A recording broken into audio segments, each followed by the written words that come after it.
இமயமலை பனியால் சூழ்ந்த பரம புனித தலம்.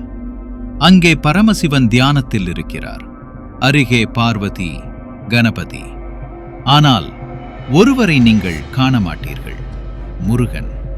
ஏன் முருகன் சிவனின் மூத்த மகன் கைலாயத்தில் இல்லையா? கணபதியும் முருகனும் இருவரும் ஒரே தந்தையின் பிள்ளைகள். ஆனால் ஒரு பொது உணர்வு: கணபதி கைலாசத்தில் இருக்கிறார், முருகன் தென்னிந்திய மலைகளில் எங்கோ துணைக்கடவுள் போல. இது ஒரு கேள்வி அல்ல, இது ஒரு புராண மர்மம். நாம் புராணத்தில் அறிந்த ஒன்று ஞானப்பழம் போட்டி. முருகன் உலகம் முழுவதும் சுற்றி வெற்றி பெறும் எண்ணத்தில் செல்ல கணபதி தாய் தந்தையை சுற்றி வந்தார். பழம் கிடைத்தது கணபதிக்கு, முருகனுக்கு ஏமாற்றம், கோபம், சோதனை.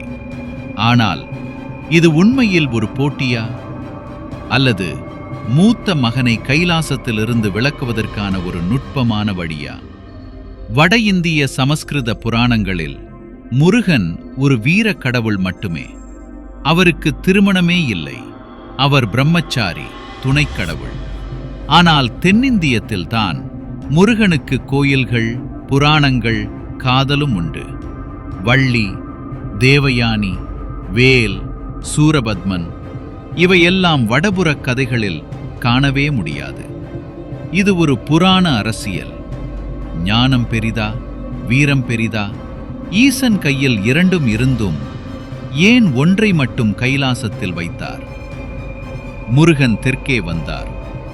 அங்கேதான் அவருக்கு தாயின் பூங்கோதை வடிவம் வள்ளி கிடைத்தாள். அங்கேதான் மக்களின் இதயமெங்கும் வீரம் மட்டுமல்ல, கனிவும் காதலும் கொண்டு திகழ்ந்தார்.